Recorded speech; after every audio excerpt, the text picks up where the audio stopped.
Exactly 10 weeks left until the midterm elections, and races are heating up across the country. So is America's partisan divide, forcing candidates to the extremes. John Avlon with our reality check. So there's a feedback loop between the far left and the far right that's often used to justify the other's rise. And because politics is perception, Americans see both parties as similarly extreme. But to a large extent, this is a fight in a hall of mirrors, all partisan distortion driven by emotion.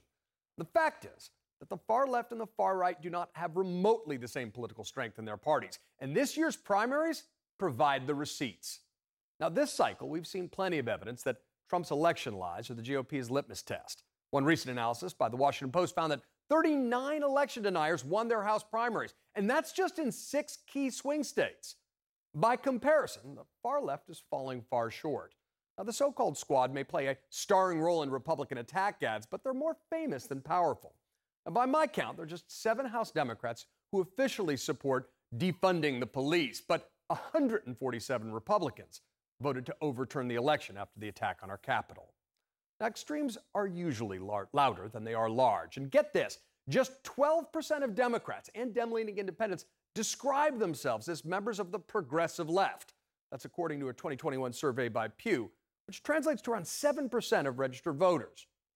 Seen with any sense of perspective, the mainstream of Democratic voters and party leadership is decidedly on the center left, not the far left.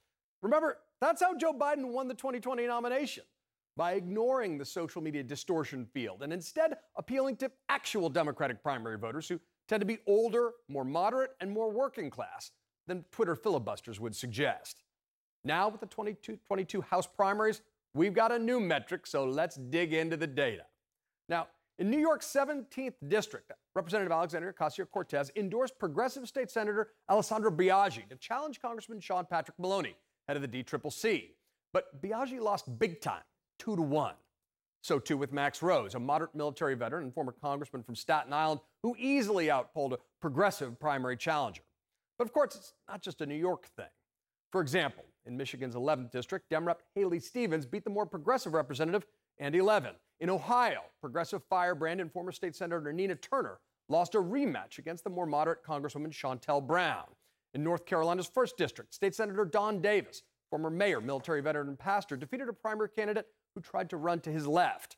In Illinois, 7th, a much-hyped generational rematch fell flat after community organizer Keener Collins lost to incumbent Danny Davis by around 7 points, which was admittedly better than the 45-point trouncing she took 2 years ago. While in Texas, the last remaining anti-abortion Democrat in the House, Henry Cuellar, narrowly defeated a progressive challenge from Jessica Cisneros. But here's a really surprising national stat. According to Brookings, only 34% of the nearly 500 Democrats who've run for House or Senate this cycle call themselves progressive, with only about a quarter running on positions like defund the police or Green New Deal, while less than 2% identify as Democratic socialists like AOC and Bernie Sanders. This is not just about optics, though. Even in California, we've seen Democrats policing their extremes, as in the recall votes against former San Francisco DA Chesa Boudin and ideologues on the San Francisco School Board. Now, there are exceptions. For example, in Oregon, centrist Democratic Congressman Kurt Schrader lost his primary to a more progressive challenger, despite an endorsement from President Biden. Likewise, progressive Pennsylvania State Rep Summer Lee won a nomination for a Pittsburgh area House seat, and Working Families Party's-backed candidates have been racking up wins in local races and state legislative primaries, which could impact bigger ticket races over time. But bottom line, progressives have more cultural influence than political power right now.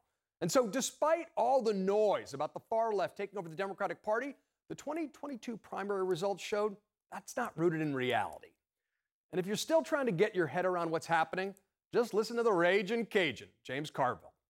What's going on, he said, is simply that the Democrats who actually vote are significantly more pragmatic than the Democrats who talk. And that's your reality check.